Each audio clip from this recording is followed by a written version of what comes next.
ये कथा अवध की है और बहुत पुरानी है। अवध में सरयू नदी के किनारे एक अति सुंदर नगर था। अयोध्या सही अर्थों में दर्शनीय, देखने लायक, भव्यता जैसे उसका दूसरा नाम हो। अयोध्या में केवल राजमहल भव्य नहीं था, उसकी एक इमारत आलीशान थी। आम लोगों के घर भव्य थे, सड़कें चौड़ी थी, सुंदर बाग बगीचे, पानी से लबालब भरे सरोवर, खेतों में लहराती हरियाली, हवा में हिलती फसलें सरयू की लहरों के साथ खेलती थी। अयोध्या हर तरह से संपन्न नगरी थी, संपन्नता कोने अंतरे तक बिखरी हुई, सभी सुखी सब समृद्ध। दुख और विपन्नता को अयोध्या का पता नहीं मालूम था, या उन्हें नगर की सीमा में प्रवेश की अनुमति नहीं थी। पूरा नगर विलक्षण था, अद्भुत और मनोरम। उसे ऐसा होना ही था। वह कोसल राज्य की राजधानी था। राजा दशरथ वहीं रहते थे। उनके राज में दुख का भला क्या काम। राजा दशरथ कुशल योद्धा और न्यायप्रिय शासक थे। महाराज अज के पुत्र, महाराज रघु के वंशज, रघुकुल के उत्तराधिकारी। रघुकुल की रीति नीति का प्रभाव हर जगह दिखाई देता था। सुख समृद्धि से लेकर बात व्यवहार तक लोग मर्यादाओं का पालन करते थे, सदाचारी थे। पवित्रता और शांति हर जगह थी, नगर में भी लोगों के मन में भी। राजा दशरथ यशस्वी थे, उन्हें किसी चीज की कमी नहीं थी। राज सुख था, कमी होने का प्रश्न ही नहीं था। लेकिन उन्हें एक दुख था, छोटा सा दुख, मन के एक कोने में छिपा हुआ। वह रह रहकर उभर आता था, उन्हें सालता रहता था। उनकी कोई संतान नहीं थी, आयु लगातार बढ़ती जा रही थी। उनकी 3 रानियां थीं, कौशल्या, सुमित्रा और कैकेयी। रानियों के मन में भी बस यही एक दुख था, संतान की कमी।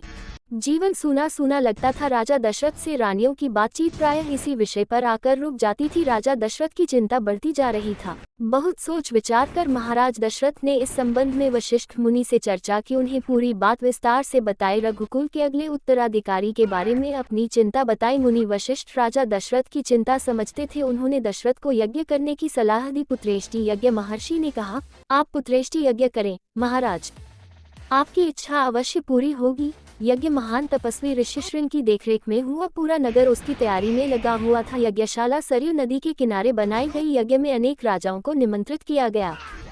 तमाम ऋषि मुनि पधारे। शंखध्वनि और मंत्रोच्चार के बीच एक एक कर सबने आहुति डाली। अंतिम आहुति राजा दशरथ की थी। यज्ञ पूरा हुआ। अग्नि के देवता ने महाराज दशरथ को आशीर्वाद दिया। कुछ समय बाद दशरथ की इच्छा पूरी हुई। तीनों रानियां पुत्रवती हुई। महारानी कौशल्या ने राम को जन्म दिया। चैत्र माह की नवमी के दिन रानी सुमित्रा के 2 पुत्र हुए, लक्ष्मण और शत्रुघ्न। रानी कैकेयी के पुत्र का नाम भरत रखा गया। राजमहल में खुशी छा गई। नगर में बधाइयां बजने लगी, मंगल गीत गाए गए। हर ओर खुशी, उत्सव जैसा दृश्य। राजा दशरथ प्रसन्न थे, उनकी मनोकामना पूरी हुई। प्रजा प्रसन्न थी कि दशरथ की चिंता दूर हुई। नगर में बड़ा समारोह आयोजित किया गया। धूमधाम से आयोजन में दूर दूर से लोग आए। राजा दशरथ ने सबको पूरा सम्मान दिया। उन्हें कपड़े, अनाज और धन देकर विदा किया। चारों राजकुमार धीरे धीरे बड़े हुए। वे बहुत सुंदर थे, सुदर्शन। साथ खेलने निकलते तो लोग उन्हें देखते रह जाते, आंखें उनसे हटती ही नहीं थीं। चारों भाइयों में आपस में बहुत प्रेम था। वे अपने बड़े भाई राम की आज्ञा मानते थे। खेलकूद में लक्ष्मण प्रायः राम के साथ रहते। भरत और शत्रुघ्न की एक अलग जोड़ी थी। और बड़े होने पर राजकुमारों को शिक्षा दीक्षा के लिए भेजा गया। उन्होंने कुशल और अपनी विद्या में दक्ष गुरुजनों से ज्ञान अर्जित किया, शास्त्रों का अध्ययन किया, शस्त्र विद्या सीखी। चारों राजकुमार कुशाग्र बुद्धि थे। जल्द ही सब विद्याओं में पारंगत हो गए। राम इसमें सर्वोपरि थे। उनमें कई अन्य गुण भी थे, विवेक, शालीनता और न्यायप्रियता।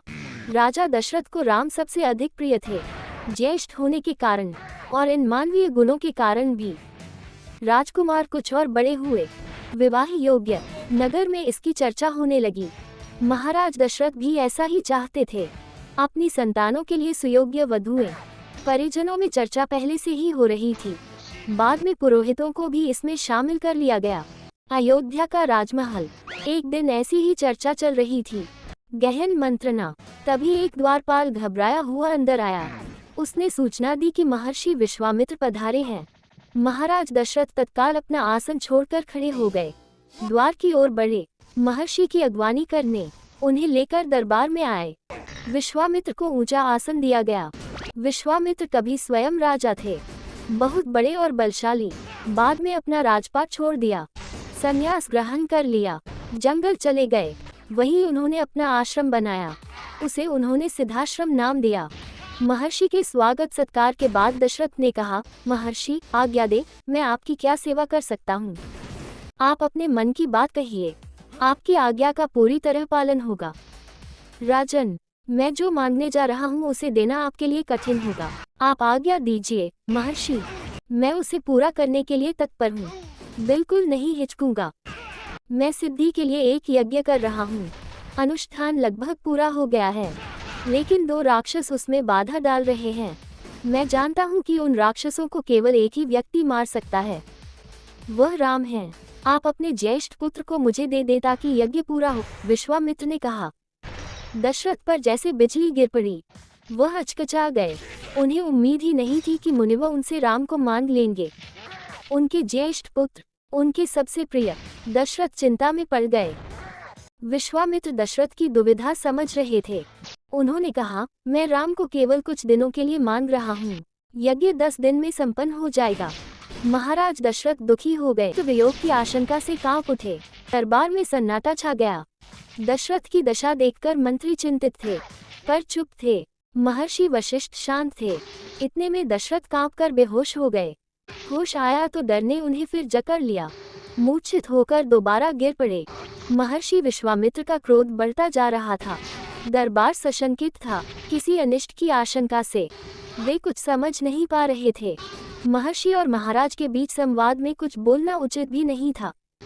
मुनि वशिष्ठ चुपचाप आकर महाराज दशरथ के पास खड़े हो गए। थोड़ी देर बाद दशरथ उठे।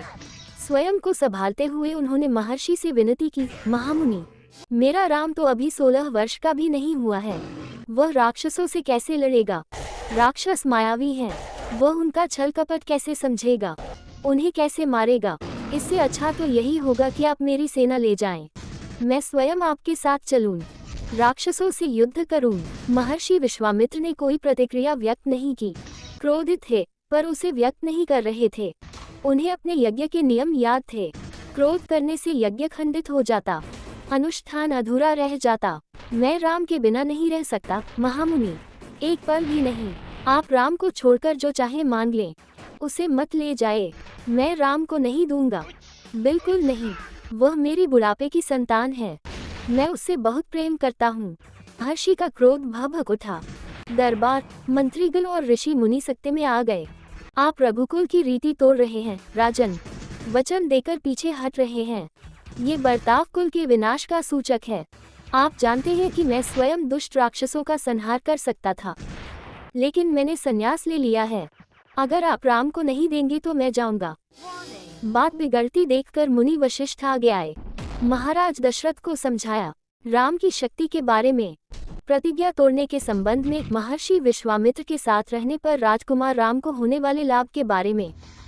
राजन, आपको अपना वचन पूरा करना चाहिए। रघुकुल की रीति यही है।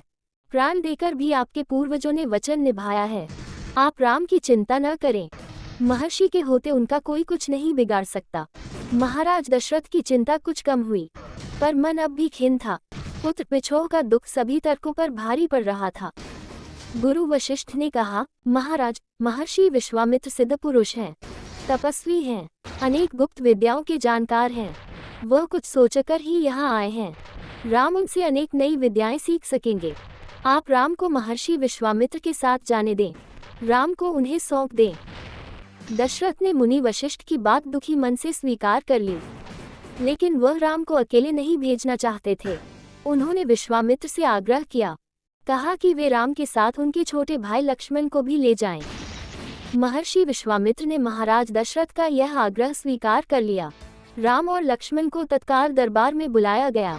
महाराज दशरथ ने उन्हें अपने निर्णय की सूचना दी। दोनों भाइयों ने उसे सहर्ष स्वीकार कर लिया, सिर झुकाकर, आदर सहित। इसकी सूचना माता कौशल्या को दी गई।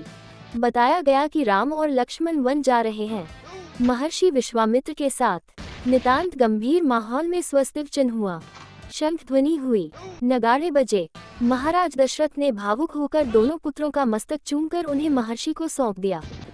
दोनों राजकुमार बिना विलंब किए महर्षि के साथ चल पड़े, बीहड़ और भयानक जंगलों की ओर। विश्वामित्र आगे आगे चल रहे थे, राम उनके पीछे थे। लक्ष्मण राम से 2 कदम पीछे, अपने धनुष संभाले हुए, पीठ पर तुनीर बांधे, कमर में तलवारें लटकाए।